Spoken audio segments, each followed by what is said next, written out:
வெள்ளைக்கொம்பன் விநாயகனது பேரருட் கருணையினாலே வாழ்க்கையிலே மழலை செல்வம் வேண்டுவோர் இந்த கதையை தவறாது கேட்கும்.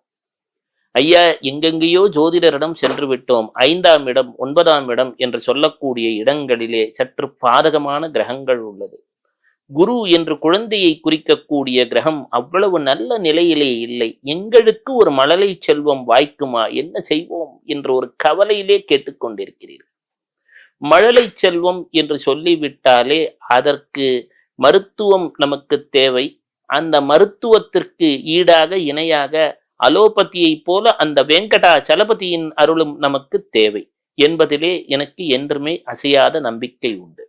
இந்த வெங்கடாச்சலபதியின் அருளை பெற்றுத்தரக்கூடிய கதை இப்பொழுது நீங்கள் கேட்கக்கூடிய இந்த வார்த்தைகள். ஒரு காலத்திலே அத்ரி மகர்ஷி என்று ஒருவர் இருந்தார். இந்த அத்ரின்னு சொன்னா நம்ம கிட்ட 3 விதமான குணங்கள் இருக்கிறது. சத்துவ, ரஜோ, தமஸ் என்றெல்லாம் சொல்லுவார்கள். இந்த வெவ்வேறு குணங்கள் நம் மனதிலே அச்சமாக, கோபமாக, வெவ்வேறு உணர்வுகளாக வெளிப்பட்டு நம் வாழ்க்கையிலே இருக்கக்கூடிய எண்ண அலைகளை சிதறடித்து விடுகிறது. இந்த சிதறடிக்கக்கூடிய 3 எண்ண அலைகளையும் தாண்டி தன் மனதை செலுத்தி மேம்பட்ட ஒரு மெய்ஞானத்தை அடைந்தவர் அத்ரி மகரிஷி என்று சொல்லுவார்கள். இந்த அத்ரி மகரிஷிக்கு வாழ்க்கை துணையாக உற்றதொரு நல் அறிவாக விளங்கக்கூடிய அன்னை அனுசூயாவின் கரத்தை கரம் பிடிக்கிறார். இந்த அத்ரி அனுசூயா என்று சொல்லக்கூடியவர்கள் சகல தேவர்களும் போற்றக்கூடிய வகையிலே ஒரு பெரும் புண்ணியத்தை செய்தவர்களாக இருக்கிறார்கள். உலகமே வியக்கிறது.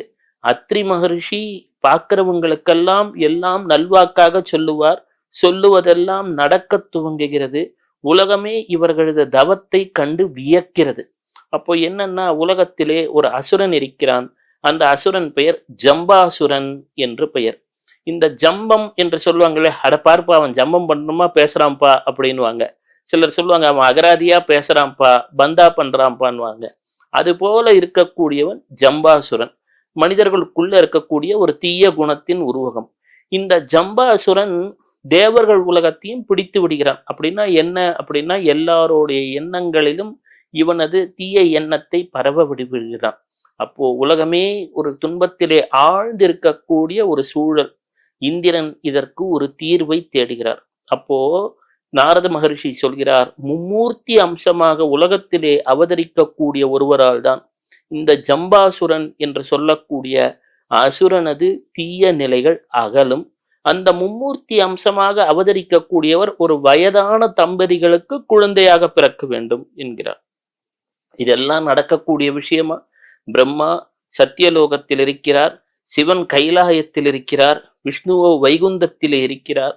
இவர்கள் மூவரும் ஒரு வடிவாக அமர்ந்து உலகத்திலே துன்பத்தை போக்க வேண்டும் என்று சொன்னால் இது நடக்கக்கூடிய காரணமா என்று அனைவருமே ஒரு கவலையிலே ஆழ்ந்து விடுகிறார்கள். அத்ரி அனுசூயா உலக நன்மைக்காக தவம் செய்து கொண்டிருக்கக்கூடிய காலகட்டத்திலே மும்மூர்த்திகளும் சேர்ந்து வருகிறார்கள். அம்மா, எங்களுக்கு ஏதேனும் உணவிடுங்கள் என்று சொன்னதும், ஐயா நீங்கள் வந்தது மூவரும் இந்த உலகத்தை படைத்த சிவபெருமானும் விஷ்ணுவும் பிரம்மனும் தான். எனக்கு குழந்தையாக அருள்பாலிக்க வேண்டும் என்று அன்னை அனுசூயா கேட்க, அவர்களுக்கு பால தத்தனாக, கோபால தத்தனாக அவதரிக்கிறார் தத்தாத்ரேயர். இந்த தத்தாத்ரேய வடிவம் அவதரித்த நாளில் முதலே உலகத்திலே சகல மங்களங்களும் பொங்க துவங்குகிறது. இப்ப நான் சொல்ல சொல்ல இந்த காட்சியை நீங்க கற்பனை பண்ணிக்கிறீங்க உங்க மனசுக்குள்ள. அப்படியே பாசிட்டிவிட்டியா கற்பனை பண்ணிக்கிறீங்க. ஒரு அழகிய குழந்தை, அதுக்கு அப்படியே ஒரு புன்சுரிப்போட ஒரு கிருஷ்ணரை போல தவழ்ந்துட்டு இருக்கு. அன்னை அனுசூயா அவர்களின் மடியிலே தவழ்கிறது. அத்ரி மகர்ஷி அதற்கு அமுது படைக்கிறார். அந்த குழந்தை சிரிக்கிறது, சிரித்து மகிழ்கிறது. இந்த தத்தாத்ரேயர் என்பவர் மும்மூர்த்தி அம்சமாக இருக்கிறார். இவர் விஷ்ணு, பிரம்மா மற்றும் சிவபெருமானின் தன்மைகளை கொண்டிருக்கிறார்.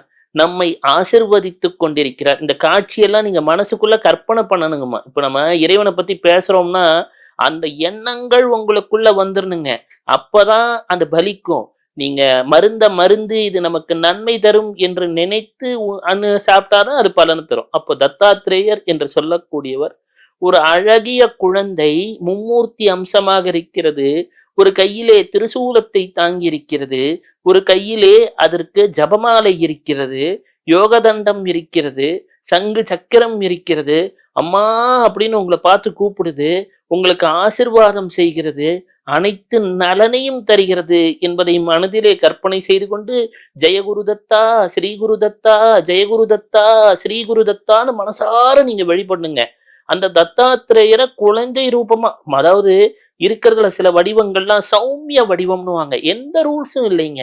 நீங்க சில வடிவங்கள்லாம் ஒரு பெற்ற தாய் தந்தையை கூப்பிடுறீங்க பாத்தீங்களாங்க, அந்த ஃபீலோட கூப்பிட்டீங்கன்னா வாழ்க்கையில நடக்காதது எதுவும் கிடையாதுங்க. எத்தனையோ பேர் தாய்மார்கள் எங்கெங்கேயோ வைத்தியம் பார்த்துட்டோங்க, எங்களுக்கு பொருளாதார வசதி இல்லைங்களே, எங்களுக்கு ஒரு நல்ல குழந்தை பிறக்காதா, அது ஒரு தெய்வ அம்சத்தோட இருக்காதா, எங்க வாழ்க்கையில கஷ்டம் தீந்துராதான்னு ஒரு கவலையோட இருக்கீங்க.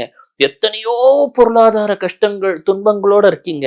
ஒரு நல்ல கையில காசு இருந்தா ஒரு நல்ல விதமாக எங்களுக்கும் இந்த மருத்துவ செலவுகளை பார்த்து விடுவோமே, எங்களுக்கும் ஒரு குழந்தை செல்வம் கிடைக்குமே, கொஞ்சம் உடல் ஆரோக்கியம் இருந்துட்டா பரவாயில்லையே, வயது சென்று கொண்டே இருக்கிறதே, அப்பா எங்க செல்வோம் என்ற கவலையில இருக்கிறீங்க. நீங்க ஜெயகுரு தத்தா ஸ்ரீ குரு தத்தா ஜெயகுரு தத்தா ஸ்ரீ குரு தத்தா தினமும் சொல்லிட்டு வாங்க. காலையில 27 முறை, மாலையில 27 முறை. கட்டாயங்க உங்களுக்கு ஒரு மழலை செல்வம் பிறக்கும். அதுவுமே தேய்பிறை அஷ்டமின்னு வச்சுக்கோங்க. இந்த ஜெயகுரு தத்தா இன்னும் பவர்ஃபுல்லா இருக்குங்க. நீங்க என்னன்னா ஜெயகுரு தத்தா ஸ்ரீ குரு தத்தா ஜெயகுரு தத்தா ஸ்ரீ குரு தத்தா வியாழக்கிழமைகள், தேய்பிறை அஷ்டமி. அதே போல சிலருக்கு பொருளாதாரத்துல ரொம்ப முடிஞ்சிருவாங்க. எனக்கு யாரான கை தூக்கி விட்டுற மாட்டானா, நான் வாழ்க்கையில முன்னேறிட மாட்டேனா, மத்தியானம் 12 மணியிலிருந்து 1 மணிக்குள் சில நிமிடங்களேனும் தத்தாத்திரேயரை நினைங்கள். அப்ப என்ன பண்ணுவாரானாங்க தத்தாத்திரேயர், கொல்ஹாப்பூர்ல இருக்கிற மகாலட்சுமி கிட்ட, என்னை என் குழந்தைங்க எல்லாம் நம்புறாங்கம்மா, அவங்க எல்லாம் நல்லா இருக்கணும், அவங்க வாழ்க்கையில செல்வம் பெருகணும், அவங்களுக்கு ஒரு பொருளாதார வசதியை கொடுத்தாயி அப்படின்னு சொல்லிட்டு அந்த மகாலட்சுமியிடம் கையேந்துவாராம். தத்தாத்திரேயர் சகலத்தையும் படைத்த அந்த மும்மூர்த்தி அம்சமான குரு தத்தாத்திரேயன் உங்களுக்காகவும் எனக்காகவும் தினமும் ஒரு 12ல இருந்து 1 மணி வரைக்குங்க அவர் மகாலட்சுமியிடம் கையேந்து வரான். அப்போ நீங்க அந்த நேரத்துல தத்தாத்திரேயரை மனசோர நம்பி, தத்தாத்திரேயா எங்களுக்கு ஒரு பொருளாதார வசதியை கொடு, எங்களுக்கு வாழ்க்கையில சகல வசதிகளும் வேண்டும் ஐயா, எங்களுக்கு உன்னை விட்டா வேற யாரும் கிடையாதுப்பான்னு நினைச்சிட்டு ஜெயகுரு தத்தா ஸ்ரீ குரு தத்தா ஜெயகுரு தத்தா ஸ்ரீ குரு தத்தா. எவ்வளவு எளிமையான மந்திரம் பாத்தீங்களா? எப்பவுமே ஒரு விஷயம் எளிமையாக இருக்கிறது, இனிமையாக இருக்கிறது என்றால் உடனே பயன் தந்து விடும். நீங்க கோயில் குளம் தேடி செல்ல தேவையில்லைங்க தாயி, வீட்டுல நம்புங்க, உங்க மனசுல நம்புங்க. நீங்க உங்க மனசுல இடத்தை கொடுத்தீங்கன்னா மடத்தை எடுத்து விடுவார். அப்படின்னா உங்ககிட்ட இருக்கக்கூடிய மடத்தனத்தை எடுத்து விடுவார். வாழ்க்கையிலே பொருளாதார வளத்தை தந்து விடுவார். மழலை செல்வம் வந்துவிடும், வண்டி வாகனங்கள் வந்துவிடும். இந்த மந்திரம் திருமந்திரம். ஜெயகுரு தத்தா ஸ்ரீ குரு தத்தா. உங்க வாழ்க்கையில் ஒரு நலம் பிறக்கப் போகிறது. எனவே இதை கேட்டுக்கொண்டிருக்கிறீர்கள், பார்த்து கொண்டிருக்கிறீர்கள். உங்களுக்கான நல்ல நேரம் இதோ இப்பொழுதே பிறந்து விட்டது. சிவசிவா.